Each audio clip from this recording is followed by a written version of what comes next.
joining. Thank you, thank you, thank you. This is Botches Off-Road. Just kidding. This is Huckleberry's Adventures. Botches Off-Road is actually my podcast. Just started doing that. Already had some influential people. We got Benji Ward, formerly from Budget Overlanding, now Newfound Overland. We had Cindy Pope. She was the founder of CORE, the Keweenaw Overland Adventure Retreat. And she also founded, let's say, Overland the Red and Orthology magazines. If you're, Michigander area, she's very popular for the four-wheel drive off-road community. So we've had some pretty cool people on there already, and it's only going to get better from there. So check out Botches Off-Road podcast. And without further ado, we're going to get down to the topic of our video today, and that is Onyx Off-Road.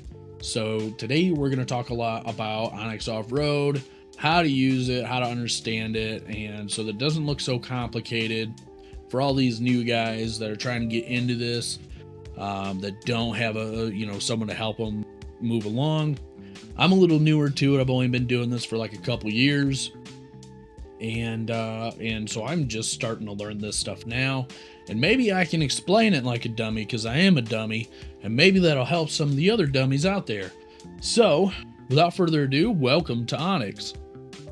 Onyx is a app for, it's like a Google Maps, but it's for off-road, overland, however you want to use it for. If you're going to go off-road, you're going to try, and you need to see trails, it's a lot more useful than using Google.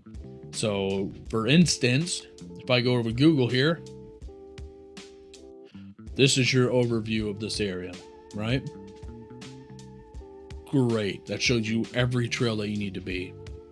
If you go to Onyx, here's your same area. So, I've already proved to you that that's why we're using it. Now let's get into why everything looks a little kooky, a little crazy, and we'll go from there, all right? So, we'll start with what are all these little spaghetti colors. So we have a green, we have a yellow, we have a blue. We'll start with those. First and foremost, Onyx has guides. There are people just like you and me that come out and drive these trails and rate them, take pictures, give descriptions. I'm pretty sure it's all voluntary, and I'm pretty sure they're vetted, so it's not like stupid stuff gets put on here. Kind of like Wikipedia, people can come in and add stuff, but they do a little bit better process of that. So any of these trails that are actually highlighted as a green blue are actually guided trails that people have filled out and given a whole backstory on or whatever. So if you click on these trails, let's say this one here called Upper River Road, it gives you a general overview. Yeah, 7 miles. It takes about 30 minutes to do. It's a difficulty rating of 1 out of 10. It's accessible by all off-road vehicles. And then he puts some pictures down here. So here's some pictures of the general trail. It just looks like a dirt road. And then, yeah, there's some pretty views of the river. So that's pretty typical of these trails around here. You'll get some pretty views of the river. You'll get basically what is a dirt road, and then maybe 1 or 2 spots that are like meh, like not even moderate, not even green. I mean, green's a rating, but they go from 1 to 3. So I don't know. There are like 1 or 2 little spots here, like ooh, and then okay, so back to dirt roads. So you can highlight these and get a whole overview of these. Like I said, elevations, you can do trail reports, you could go to nearby trails, and you could look at different types of trails nearby. Let's say we want to go to this Marilla Wormhole, Forest Service Road 8024. You can go in and you can check this out and get an overview of it. It's 2 miles long, takes about 30 minutes. And here's some pictures of it. So you get a little bit more of a drop off, nothing crazy. This looks a little bit more eventful. than some of your other ones, so that's cool. And it's rated as a number 3 on the trail rating, so it's still easy. It's point to point, which typically, when we're talking point to point, means from point A to point B and then turn around. Sometimes people will put on here point to point and it'll be a loop. It's just, I mean, like I said, you could take a look at the map, you could see that pretty obviously. So that is what a guided trail is. And a blue guided trail means that it's a moderate difficulty. I have found that even I wouldn't tell you to not go on this just because you think it's above your difficulty level. Number one, if you want to get better, you need to challenge yourself. Do it with a group of people or someone else, so that you know you're being safe. And number two, most of the time when these are blue, it's for certain times of the year. So obviously, early spring when everything's like soft, watery, and wet, maybe not a good time if you're inexperienced to try a blue trail. And you, especially if you're solo, if you have someone that's completely different, challenge yourself, don't break anything, have fun. Summer, when it's really dry, go and do a blue trail. Most of the time they're pretty easy. Most of the time it's like an off camber spot here and there, or maybe a drop that's about, I don't know, like a foot, and or a rock that could hit your diff. I mean, there's not a lot on these blue trails that are actually challenging. A lot of them that I do around here, especially Yuma actually right here that I've highlighted, are 2-wheel drive trails for most of it. And then some of them you have to go to 4-low for a second, and then I go right back to 2 wheels. So they're not really all that hard. It's just the time of the year type deal. So we'll just brief overview of the blue. It's a 13 mile. It's a moderate 5 out of 10. It'll take you 2 hours to do. Then here's some pictures of it.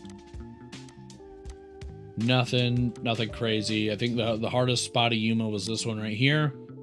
This used to be worse, especially in the spring and winter.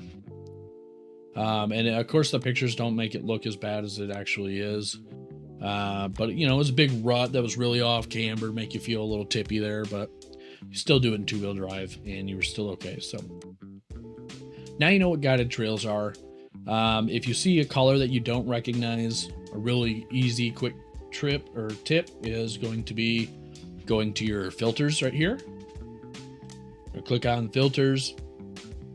Here at filters, you can select what type of track lengths you want to see. I have 60-inch, high clearance, and full width roads. And then you can choose your difficulty. I have all of them, your trail lengths, your map layers, but I'm going to go all the way down to map legend. And this will show you the difficulty levels. So you have the green trails, which are easy, 1 through 3. You have moderate, which are 4 through 6. You have difficult, 7 through 8, extreme, and so on. You can only go difficulty level 1 through 10.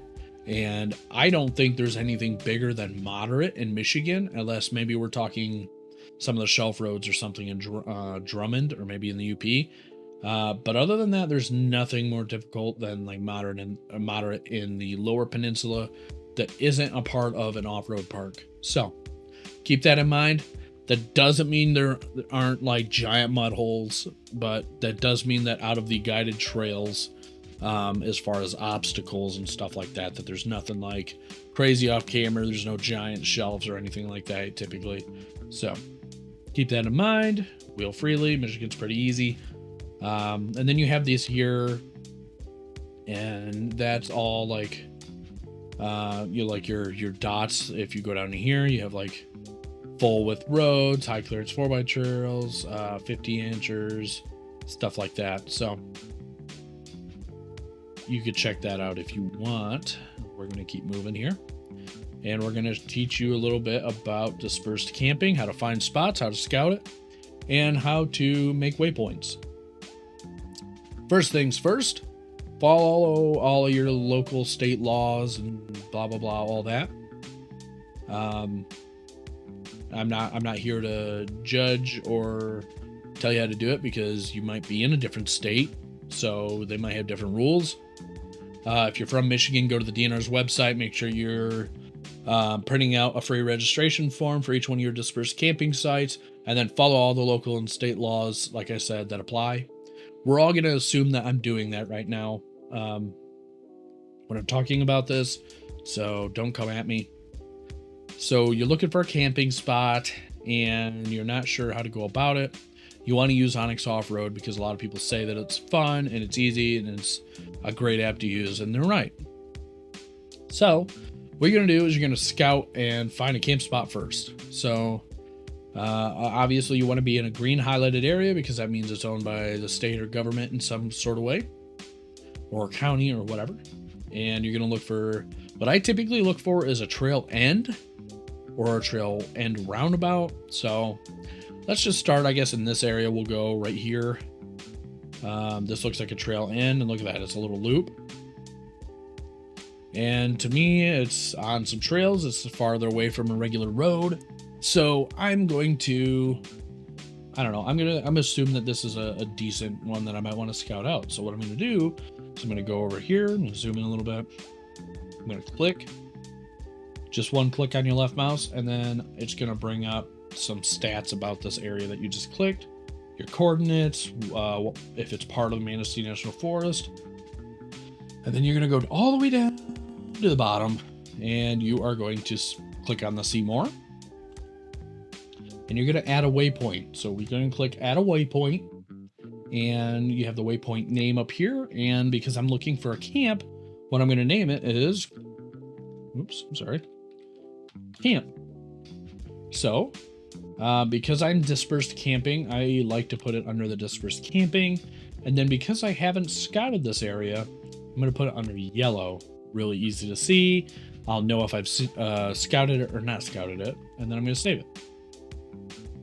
Now, fast forward to a random weekend when I finally get paid enough to have money to go and travel. We are going to, let's say, let me move to a little bit of area that I have scouted. Here we go.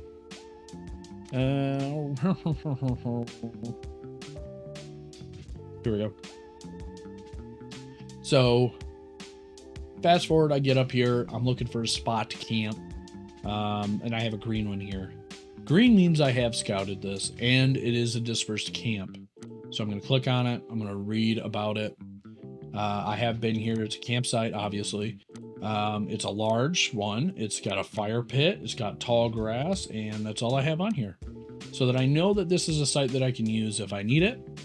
And what I'll typically do is keep that in my back pocket for later, just in case I need it. So I typically like to go waterfront. I like the sound of the river. So I have those two separated categories. I have waterfront dispersed camp spots, different from just regular dispersed camp spots that are non-waterfront. So I'll show you that as well. We'll go back over here. And you can see I have some light blue dispersed camp and dark blue dispersed camp. Light blue dispersed camp are non-scouted waterfronts. Dark blue are already scouted waterfronts. So we zoom in a little bit here. I have a light blue waterfront dispersed camp area that I have not, that I've not scouted out yet. But when I do go on there, I like to go to the area. I like to take the picture of the area, of notable features of the area. And then what I do is on my phone, I take a picture, I go all the way down to the bottom, and I add it to this camp spot. So now, if I'm on my computer at home or I'm on my phone at home and I'm just looking for a cool camp spot for the weekend, or a camp spot as part of an expedition with a group, and I want to find something that's beautiful, I have a long list now of camp spots along these trails that I can now use, and also backups just in case someone else is already there. So I have waterfront camp spot here. I have the coordinates that I can share to my other teammates. And I have photos of this area. So look at that. Nice, beautiful area. Looks like someone built a bench of some sort there. And there's a campfire, which is always good, because then you don't have to build one yourself. See, we'll click on this one. I've got another one here. It's waterfront. I drove right by this. I was actually leading a tour here last weekend where I filled a lot of these out, and the tour was just like a cryptid hunt through our local Facebook site that I work with a lot called Mitten State Tours, and they run like overlanding and 4x4 tours that with camp trails and stuff, or I'm sorry, campsites along trails. And they have different events. They have like kids camp, Labor Day trails, like overlanding trails and stuff. So I was leading a cryptid hunt, and because I was actually leading the trail, I didn't want to spend too much time taking pictures and logging all this. So what I did was clicked a picture off on my phone, added it right to the waypoint there. It only takes a second to add, so I'll show you here. Let's say that I'm on my app right now. I'm gonna click. I'm gonna edit. Wow, so I guess I can't edit here because I'm gonna click, I'm gonna add a waypoint, and then I'm gonna go straight down, and then I'm gonna add a picture. So, and that's all I did. I saved it and I kept driving. So that's why some of these don't have like, you know, super in-depth pictures or anything. Like this one here, I didn't even take a picture because I just wanted to log it and keep moving. Didn't want these guys to be hanging around too much, you know, getting bored. So you get a lot of these here. And I think at this point there were so many of them, that I was finding that it was like not worth taking a crap ton of pictures on all the time. So I think I have one. Yep, I got that one there of the Big Bend. I got this one here. Then I have like, see if I got one on this one. Sometimes it doesn't load the pictures from the application, which is kind of weird. So I got tight camp, maybe 3 vehicles, gorgeous view, 3 potential rooftop spots, 1 tent, part of the North Country Trail. So that was pretty cool. I know I have pictures of this. I don't know why they're not loading, but I have pictures. So that's how you can add waypoints on there. If you want to kind of like, so sometimes I'll measure how close it is from private land like this. Like I want to make sure that I'm a pretty good distance away. You can go to the tools at the top right of your corner and you can measure distance. And I'm just going to click to draw. Let's do free draw. And we'll start from here to the line and we'll go to here to the trail. It's about 190 feet. That's a little closer than I'd like to. But technically we're still good. Let's see. Let's do one of the farther ways here. Whoops. Let's stop that. Undo. And let's do like up here. 289. That's a little better. Like I said, I just want to be away from private property, especially if there's a house nearby. Oops. Let's click out of that real quick. Doesn't look like there is any, but it is private. So it looks like there's an easement that goes on over here. So obviously I just want to be respectful. I don't want to be getting too close, but that looks like a good one. And if it's a large area, I'll actually change it to like 9. And because there's no like large difficulty areas in Michigan, really, I can use this trail rating 9 and I'll use that as like a marker for how many vehicles I can put in that area. So I have a large 10 plus car camp and that's what I use that for. So a really good general overview of all of this. I guess some other tips I would say, let's go back out. Let's go to Yuma Trails. Here we are. And we're going to go to Yuma Hills and we're going to look for some camp spots along this. I think, what is this, a 12-mile trail? 13-mile. And we're going to look for some trails. See, we needed to do this here a couple weeks ago when I was doing one of the trips here. And we were looking for camp spots and we were having a hard time because if you look in here, it's very lush. You can't see a whole lot of turnouts. So what I ended up doing was, and this is kind of a helpful tip, is that you could cross-reference your coordinates. Let's say here. Let's do like, yeah, and we'll keep it here. Well, we'll copy the coordinates here, copy. And then we're going to actually go to Google Maps. I know I told you guys to stay away from it, but Just let me cook. Let me cook. Now we're going to go to Google Maps and we're going to go and search Google Maps. We're going to copy and paste the coordinates from Onyx and we're going to search it up. So what do we notice? What's different here? So we go to Onyx, we have full lush green.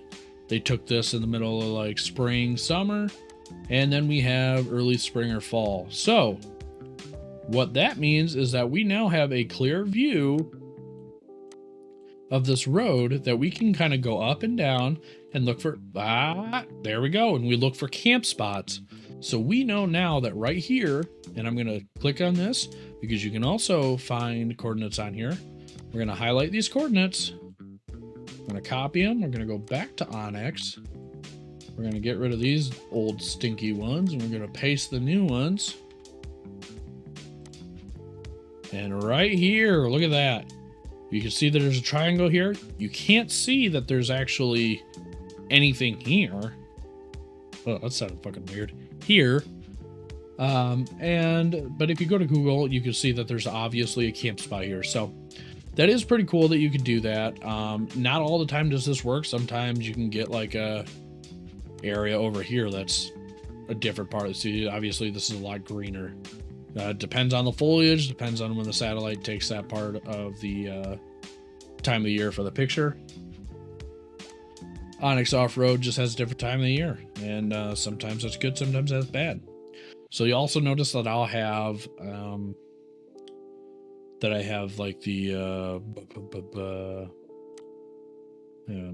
let me think here for a second. The topographical side of the map, you can actually change that. You can go to just like satellite, so that's not bothering you. You could do hybrid and go to full topographic, however you prefer. I like the satellite. When I'm looking at the riverside campsites, I kind of like to look at the hybrids so that I know how deep of a drop it is to get to the river. So that's a little different. Like if it's really high, I like that. And then you do like 3D elevation exaggeration, which is kind of cool. So let's say I really want to see how big these mountain areas are here, and we're gonna see here. We're gonna right click, I believe. Yep. We're gonna right click, and now you can kind of see like, hey, you got some. Obviously, that whatever that is out there is not real. It's just kind of a glitch. But you see, you have some pretty heavy hills, and if you want to exaggerate that a little bit more, you can. That just makes it easier to see. That doesn't mean that it's actually this big. It just makes it a little easier to see when you're looking at like all this stuff here. Yeah, don't move it too fast either. So you can see that there are some areas that are, just maybe a tad bit higher than others. And you can factor that into while you're driving if you want to look for some steep hills, some stuff like that. You can see that here. I try to leave it default because honestly, it doesn't really affect me that much. I don't really care about all that. I just want to see them as I go. So, and then we're going to go actually back to clicking on our base maps, and I'm going to go back to the 2D map. So, because I don't want to be sitting at some kind of angle, I want to be at flat 2D. I'm going to go back to satellite, and we're good there. Then if I wanted to press on location while I'm on trail so I know where I'm at, that's the location button. I can look at the weather. I can go and discover all the nearby trails here. I can look at my garage and so on. So that's a brief overview of Onyx Off-Road. I hope you guys enjoyed it. I hope it wasn't super boring. Hope it was informative. And I guess the only other thing I have is tread lightly. Stop leaving garbage on the side of the fucking road. Side-by-sides need to stop leaving beer cans on the side of the road. Not all side-by-sides are bad side-by-sides, but I can tell you this, that I've followed side-by-sides on the trail and watched beer cans fall out of their side-by-side, whether they meant to or not. They were gone. And those are the type of people that get our trail shut down. So don't drink and drive. If you do it on your own damn property, and don't risk other people's. Keep your trail lights on when you're on the trail and it's dusty.